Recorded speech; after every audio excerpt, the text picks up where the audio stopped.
بسم اللہ الرحمن الرحیم۔ السلام علیکم ورحمۃ اللہ وبرکاتہ۔ عزیز طلبہ و طالبات، ہم نے کتاب دروس البلاغہ میں علم البدیع سے صفحہ نمبر 150 تک 16 سبق مکمل پڑھ لیے تھے۔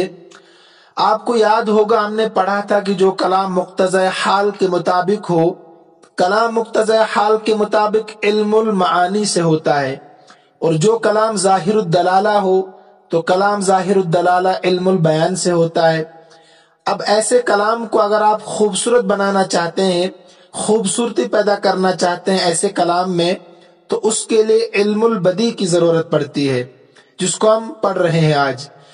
پھر اگر کلام کے الفاظ کو آپ خوبصورت بنانا چاہتے ہیں، صرف الفاظ کو، تو اس کا نام محسنات لفظیہ ہے، اور اگر صرف کلام کے معنی کو خوبصورت بنانا چاہتے ہیں تو اس کا نام محسنات معنویہ ہے۔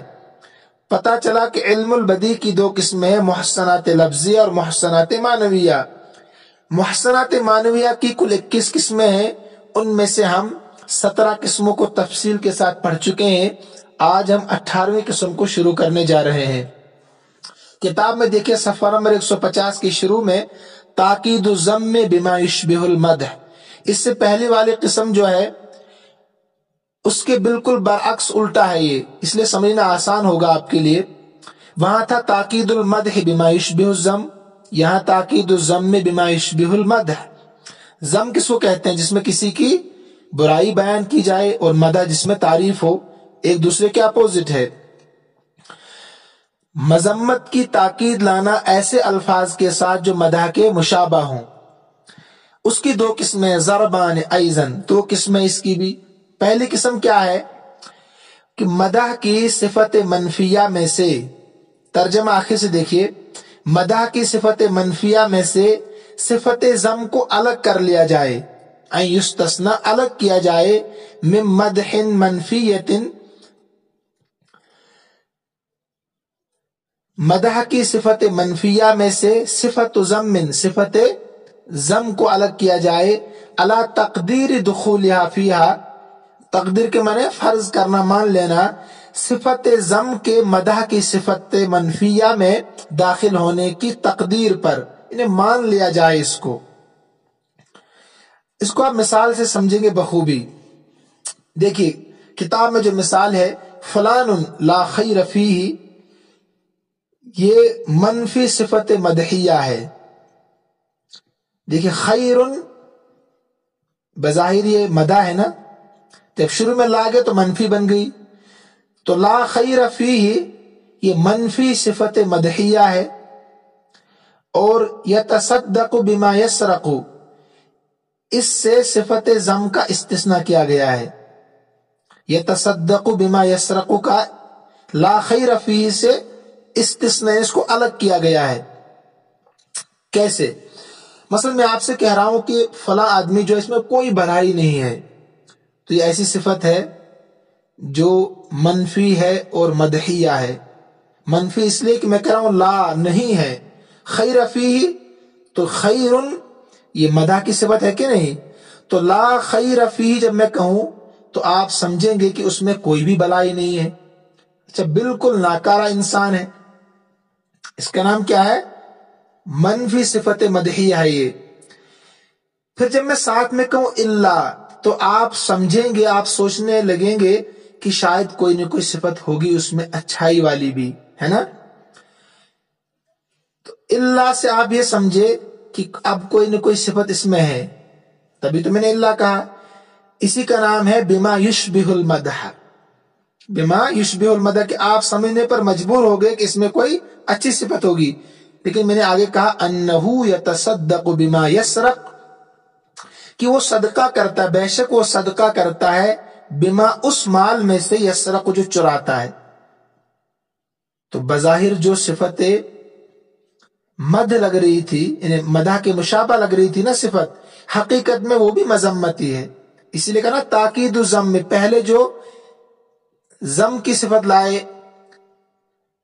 اس کی تاکید ہو رہی ہے کہ اس میں کوئی بھی بھلائی نہیں ہے، الا مگر یہ کہ وہ چوری کرتا ہے، پھر اس چوری کے مال کو صدقہ کرتا ہے، تو گویا کہ یہ اس کے اندر ایک اور صفت ضم انہوں نے داخل کر دی.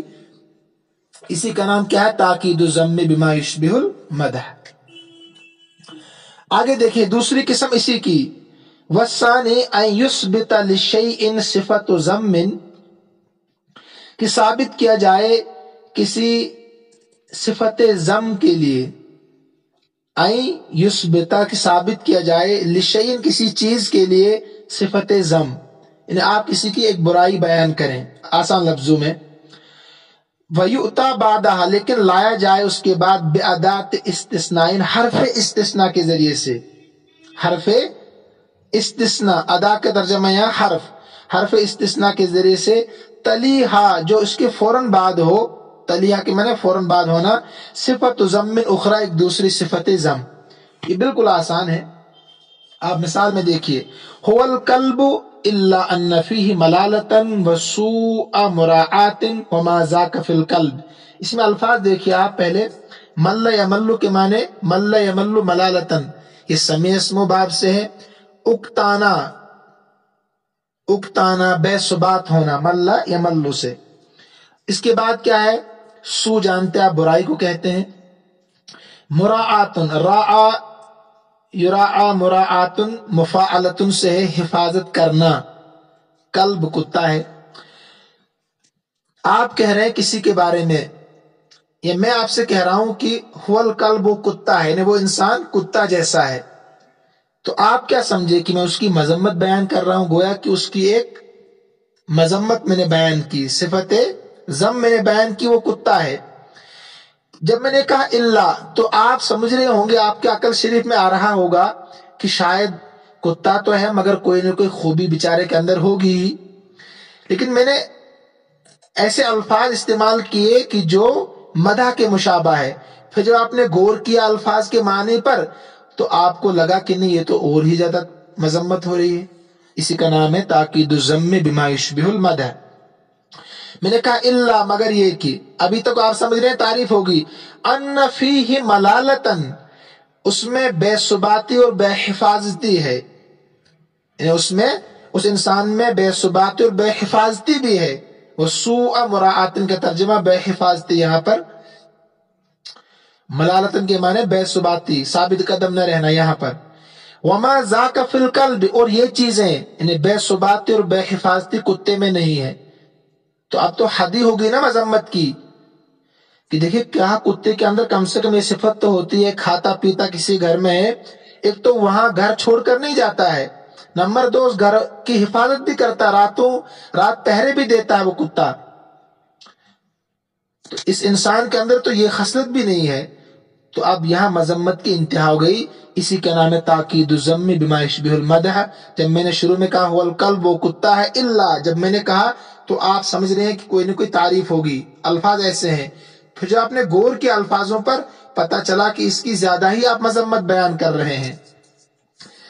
19ویں قسم التجرید ہے. اس سے بھی کلام کے معنی میں خوبصورتی پیدا ہوتی ہے. وہ کیا ہے؟ ہوا ان ينتزع، ان کی وجہ سے زبر آخر میں آئے گا. ہوا ان ينتزع من امر ذی صفت، من امر ذی صفت امر آخر مثلہ فیہا مبالغۃ لکمالہا فیہ، کسی صفت والی چیز سے، ان ينتزع کے معنی کھینچنا یا نکالنا. پہلے الفاظ دیکھیں، التجرید کے معنی ننگا کرنا، لکڑی چھیلنا، التجرید کے معنی. ينتزع کے معنی آتے ہیں نکالنا، کھینچنا، الگ کرنا. کہ ان ينتزع کی نکالی جائے، من امر ذی صفت، کسی صفت والی چیز سے، صفت والی، ذی کا ترجمہ والی، کسی صفت والی چیز سے، امر آخر ایک دوسری چیز، مثلہ جو اسی جیسی ہو، فیہا اس میں، مبالغتاً مبالغے کے طور پر، لکمالہا فیہ اس صفت والی چیز میں اس کے کمال کی وجہ سے، اس کے کمال کی وجہ سے. آپ آسان لفظ میں سمجھیے اس کو. یہ کہنا چاہتے ہیں مثلا ایک انسان کے اندر کوئی صفت ہے اور وہ صفت اعلیٰ درجے کی ہے، کمال درجے کی ہے. اگر آپ چاہیں تو اس سے ایک اور موصوف بنا سکتے ہیں. مثلا آپ کی کسی سے دوستی ہے اور وہ دوستی کمال کی دوستی ہے، یعنی وفاداری کی انتہا جہاں ہو جاتی ہو، یعنی موسم کی طرح بدلنے والا انسان ہو، بلکہ جہاں انتہا ہو جاتی ہو وفاداری کی، تو آپ اس کے لیے کہہ سکتے ہیں عربی میں لی من فلان صدیق حمیم، کہ جو میرا دوست ہے نا اس کے اندر وفاداری کی اتنی صفات ہے، اتنی خوبی ہے کہ گویا کہ وہ دو دوستوں کے برابر ہے۔ اگر اس سے الگ کیا جائے، یعنی اس کو دو کیا جائے تو دو بھی ہو سکتے ہیں، دو دوستوں کے برابر وہ ہے۔ اسی کا نام ہے التجرید، کہ ایک صفت والی چیز سے دوسری صفت نکالی جائے جو بالکل اسی جیسی ہو لیکن اس میں کمال درجہ رکھتی ہو وہ صفت، اس کا نام ہے تجرید۔ مثلا میں کہہ رہا ہوں، یہاں مثال دی انہوں نے، لی من فلان صدیق حمیم، لی میرے لیے ہے، من فلان فلاں کے واسطے سے، صدیق ایک دوست، حمیم جگری دوست، حمیم کا ترجمہ ہے جگری۔ تو اصل میں ایک ہی ہے، وہی وہ زید ہی ہے، لیکن میں کہہ رہا ہوں کہ اس کے اندر اتنے خوبیاں، اتنے کمالات ہے، گویا کہ ایک اور زید کو اس سے نکالا جا سکتا ہے، ایک اور زید کو نکالا جا سکتا ہے اس میں اسی جیسا، اسی کمال کے ساتھ، انہی صفات کے ساتھ، انہی خوبیوں کے ساتھ۔ لیکن یہ جو تجرید ہے نا، یہ ہوتی ہے کس کے ساتھ؟ من کے ساتھ بھی، یعنی جس کو آپ الگ کریں گے اس صفت میں سے اسی جیسی، من کے ساتھ بھی ہوگی، فی کے ساتھ بھی ہوگی، اور اسی کے طرح با کے ساتھ بھی ہوگی، اور اس کے علاوہ بھی ایک چیز کے ساتھ ہوگی۔ یہاں ہم ترتیب کے ساتھ پڑھتے جائیں گے، سمجھتے جائیں گے۔ سب سے پہلے کہا وَيَكُونُ بِمَن، کہتے ہیں من کے ذریعے سے ہوگی۔ کس کے ذریعے سے؟ من نہیں، من، ہاں وہ من کے، وَيَكُونُ بِمن، من کے ذریعے سے ہوگی، جیسے لی من فلان صدیق حمیم، میرے لیے فلاں کے ذریعے سے صدیق حمیم ایک جگری دوست ہے۔ تو یہ ایک ہی ہے مگر اس کو الگ کر رہا ہے کمال کی خوبی کی وجہ سے۔ او فی کما، او فی، یہاں فی کے ذریعے سے تجرید ہوتی ہے، تو یہاں دیکھیے من کے ذریعے سے فلانن کی تجرید کی گئی ہے، یہاں فی کے ذریعے سے، جیسے اللہ تعالیٰ کے فرمان میں لہم فیہا دار الخلد، اس میں ان کے لیے ہمیشگی کا گھر ہے، کس میں؟ جہنم میں۔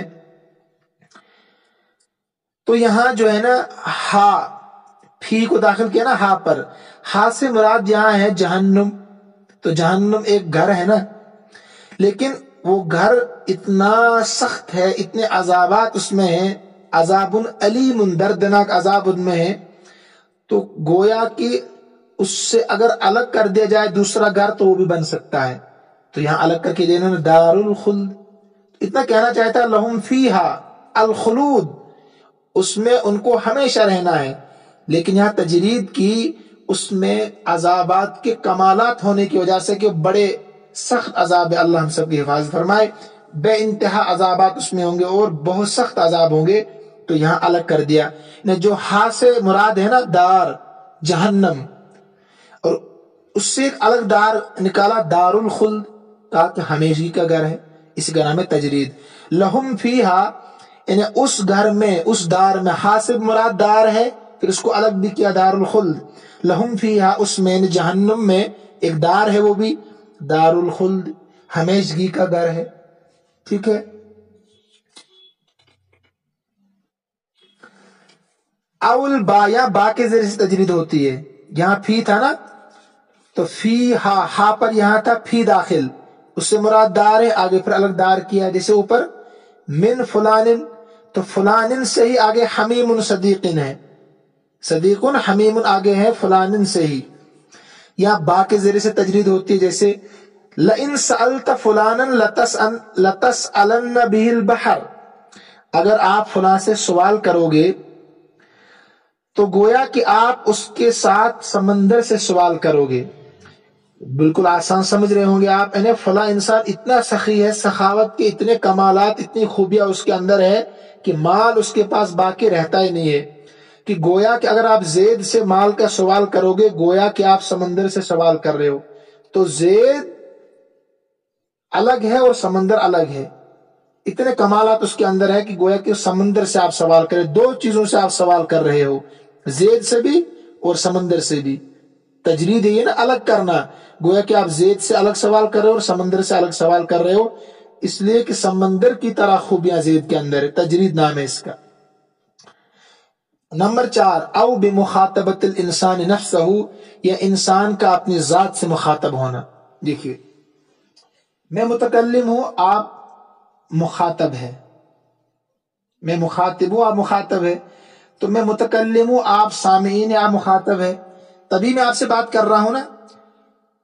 تو اگر ایک انسان اپنی ذات سے خطاب کرے تو اس کو اپنی ذات کو الگ کرنا پڑے گا، پھر اس کو اپنے سامنے رکھ کر اس سے بات کرنی ہوگی، اس سے بات کرنی ہوگی۔ گویا یہاں بھی ایسا ہوا ہے کہ ایک انسان، الفاظ پر پہلے غور کیجیے، پھر بتاؤں گا اس شاعر میں کیا کہنا چاہتا ہے شاعر۔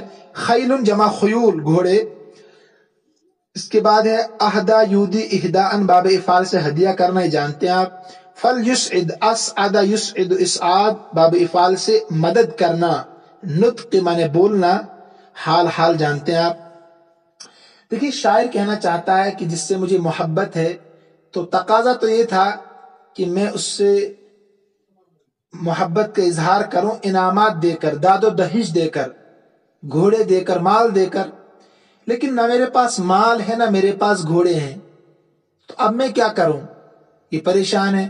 تو یہ اپنے آپ کو اپنے سامنے کھڑا کر کے کہہ رہا ہے، گویا کہ اپنی ذات کو الگ کر رہا اپنے آپ سے، دو اب ہو گئی، اپنی ذات کو اپنے آپ سے الگ کر کے اس سے خطاب کر رہا ہے کہ دیکھو تیرے پاس مال نہیں ہے، گھوڑے نہیں ہے، تو ایک کام کرو، اچھے الفاظ اس کے سامنے بیان کرو، پیار سے باتیں کرو، دل جوئی کے الفاظ استعمال کرو، تاکہ اس کو لگے کہ واقعتاً یہ محبت کرنے کے قابل ہے۔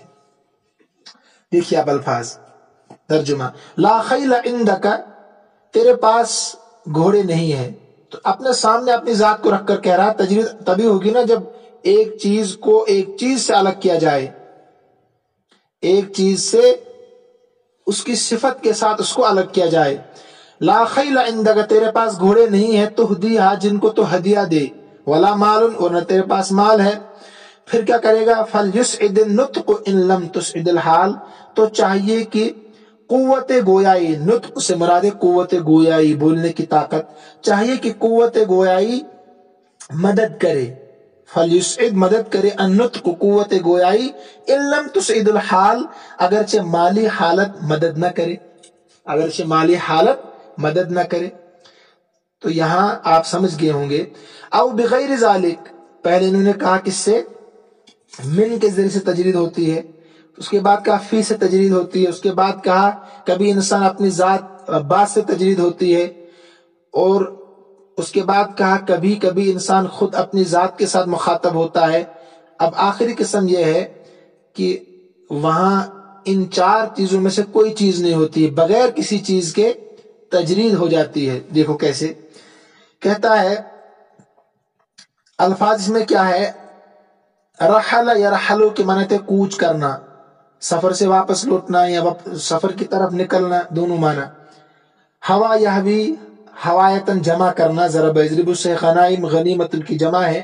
کریم کے معنی سخی شریف انسان، مات یموت سے مرنا، بقا یبقی کے معنی زندہ رہنا۔ یہاں شاعر کہنا چاہتا ہے کہ میں ضرور بالضرور اگر میں زندہ رہا تو فوجیوں کے ساتھ جہاد میں جاؤں گا، غزوے میں جاؤں گا اگر میں زندہ رہا، اور وہ غزوہ ایسا ہوگا کہ جس میں مال غنیمت بہت حاصل ہوگا۔ او یموت کریم، یا میں مر جاؤں گا، یا میں مر جاؤں گا، کریم انسان مر جائے گا۔ تو اس میں محل استشہاد کریم جو آخر میں ہے، یہ کہہ رہا ہے کہ فَلَئِن بَقِیتُ، اگر میں زندہ رہا، لَأَرْحَلَنَّ لِغَزْوَةٍ، تو میں کوچ کروں گا ایسے غزوے کے لیے، تحویل غنائم، جو مال غنیمت جمع کرے گا، جو مال غنیمت جمع کرے گا۔ او یموت کریم، یا کریم انسان وہی مر جائے گا۔ پہلے کہا بقیت، جو میں ہوں نا، میں بقیت، انا ضمیر، وہی ہے کریم، تو یہاں پر انا الگ ہے اور کریم الگ ہے، لیکن حقیقت میں ایک انسان ہے۔ جو بقیت میں انا ہے وہی کریم ہے، تو کریم کو بقیت سے الگ کیا اپنے حوصلے اور اعتماد کی وجہ سے کہ یا تو میں غزوے میں مال غنیمت حاصل کروں گا یا کریم انسان مر جائے گا، کہ میں بہت شریف ہوں، میں وعدے کا پابند ہوں، میں کبھی وعدہ خلاف نہیں کر سکتا کہ وہاں سے بھاگ کر گھر آ جاؤں گا، کہ اس لیے اپنے آپ کو کہا کریم ہوں۔ تو اس میں محل استشہاد کریم ہے جس کی تجرید ہوئی ہے بقیت سے۔ آگے دیکھیے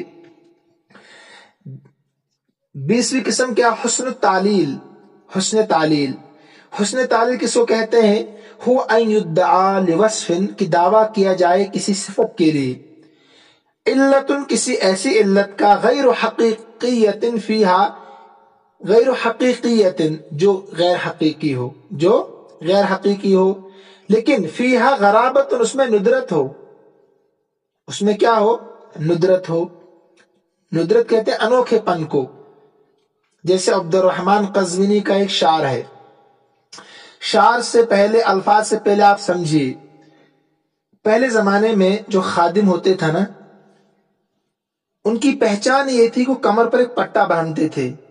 جیسے اس زمانے میں بھی کچھ عورتیں جو بیچاری کام کرتی گھروں میں، گھاس وغیرہ لاتی ہے، تو کمر بند تو الگ چیز ہے، ایک پٹا جو ہوتا ہے کمر میں باندھا جاتا تھا، پیٹ اور کمر کے ساتھ، اس سے کام کرنے میں ہمت بڑھتی ہے، انسان تھکتا جلدی نہیں ہے۔ تو جب انسان تھکے گا نہیں جلدی تو کام بھی زیادہ کرے گا، تو اس کو کہتے ہیں کمر کا پٹا۔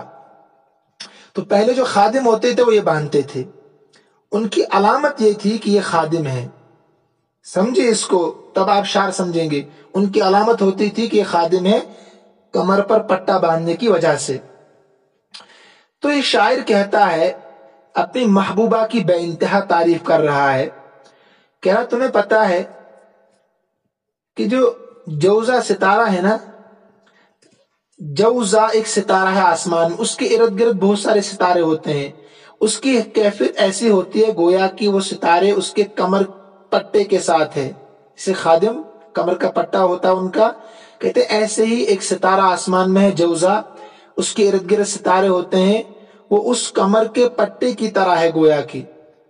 اب یہ اس علت کو قرار دے رہا ہے کہ اس نے بھی کمر کا پٹا باندھ رکھا ہے، گویا کہ وہ بھی میری محبوبہ کی خدمت کے لیے تیار ہے۔ اگر وہ میری محبوبہ کی خدمت کے لیے تیار نہیں ہوتا، دنیا والے تو ہے ہی اس کے پیچھے اس کی خدمت کرنے کے لیے، آسمان کے ستارے بھی ہے، کہتے ہیں وجہ کیا ہے؟ کسی نے پوچھا وجہ کیا ہے، آپ کیسے کہہ رہے ہو؟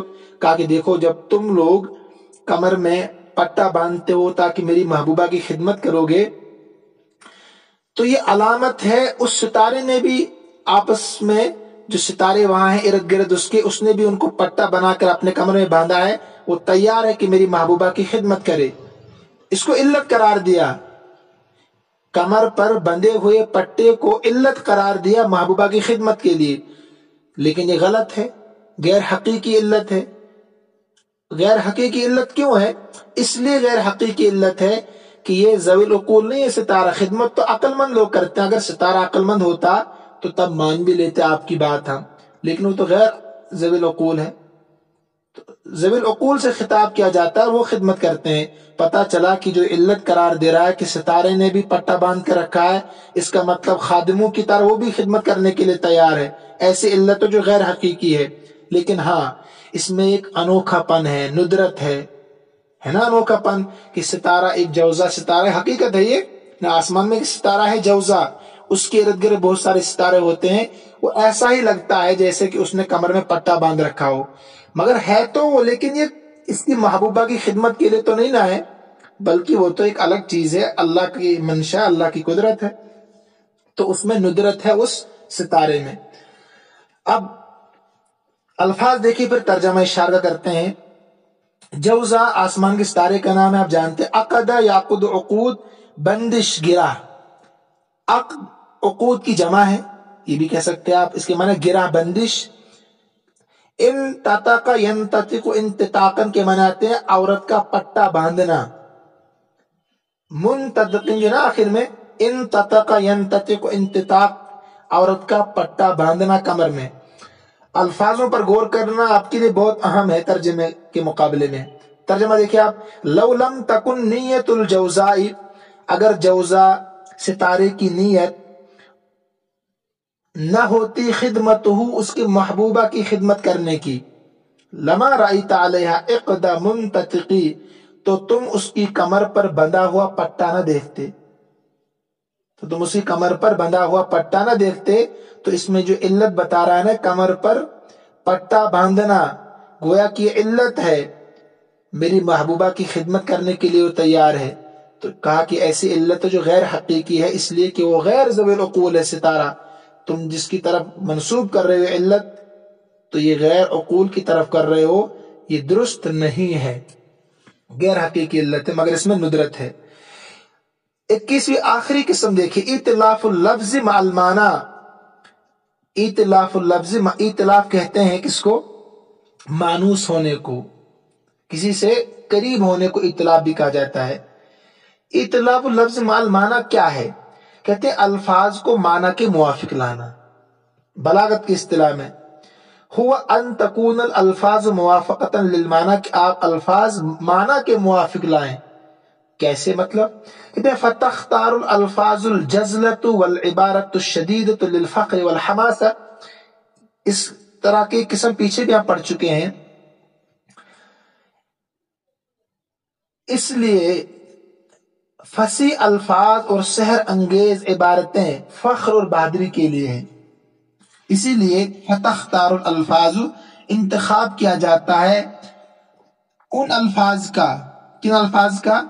الجزلۃ، جو فصیح الفاظ ہوں، انتخاب کیا جاتا ہے الالفاظ الجزلۃ، فصیح الفاظ کا، والعبارۃ الشدیدۃ، سحر انگیز عبارتوں کا، والعبارات الشدیدۃ، سحر انگیز عبارتوں کا، فخر کے لیے اور بہادری کے لیے۔ فخر حماسہ کے معنی بہادری۔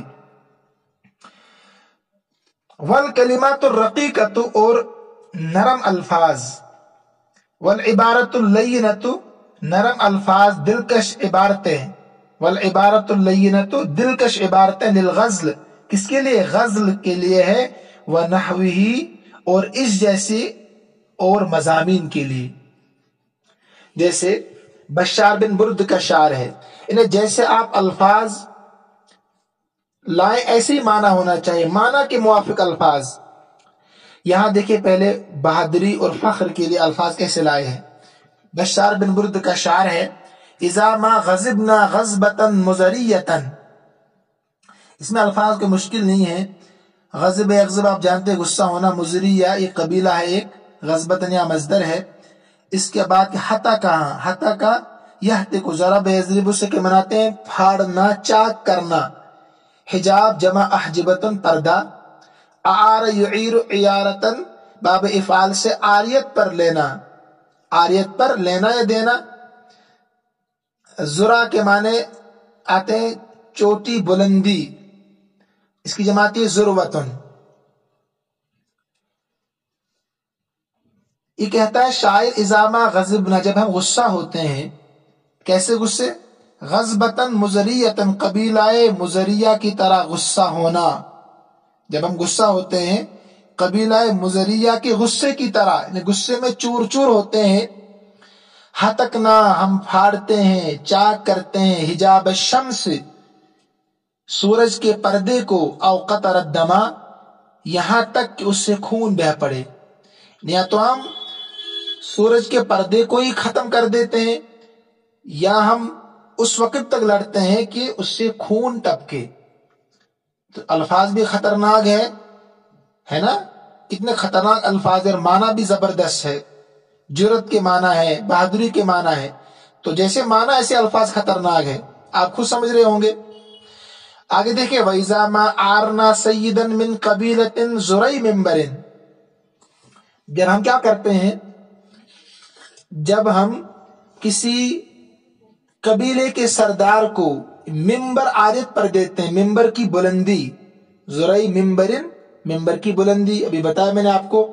آرنا، جب ہم عارض پر دیتے ہیں سیدن کسی سردار کو، من قبیلتن کسی قبیلے کا، ذرعی ممبرن ممبر کی بلندی، صلی علینا وسلامہ تو ہم پر ہی درود و سلام بھیجتا ہے۔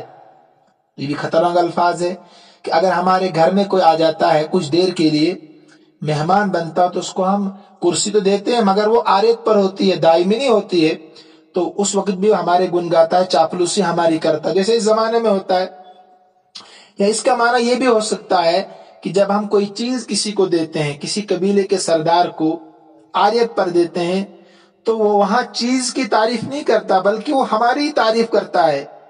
چیز چاہے کتنی کمالات کی ہو مگر وہ تعریف ہماری کرتا ہے کہ فلاں خاندان والے بڑے اچھے ہیں، فلاں خاندان والے بڑے بہادر ہیں۔ تو دیکھیں یہاں الفاظ بھی خطرناک اور معنی بھی اسی طریقے سے خطرناک ہے۔ اگلا جو شعر ہے یہ انہوں نے کہا تھا نا، والعبارت اللیرۃ للغزل، نرم اور دلکش عبارتیں غزل کے لیے آتی ہے جس میں عورتوں کی باتیں ہوں۔ لم یطل لیلی ولکن لم انم ونفع عنی الکرا طیف علم۔ اس میں الفاظ دیکھیے، پہلے آپ تارے طلوع جانتے ہیں آپ، لیلن کے معنی رات، نام ینوم سے معنی سونا، یہ بھی جانتے ہیں آپ۔ اس میں دو الفاظ مشکل ہے، ایک تو ہے طیفن جمع اطیاف خیال، طیفن کے معنی خیال، اور علم یلم دل میں خیال آنا۔ طیفن کے معنی مطلق خیال اور علم کے معنی دل میں خیال آنا۔ شاعر کہتا ہے میری رات لمبی نہیں ہوئی، لم یطل لیلی، لم یطل لیلی میری رات لمبی نہیں ہوئی، ولیکن لم انم لیکن میں سویا بھی نہیں۔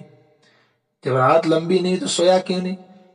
رات لمبی ہوتی ہے، اچانک انسان بیدار ہو جائے، نیند پوری ہوتی ہے، پھر نیند نہیں آتی نا۔ یہ کہہ رہا رات بھی لمبی نہیں ہوئی، سویا بھی نہیں۔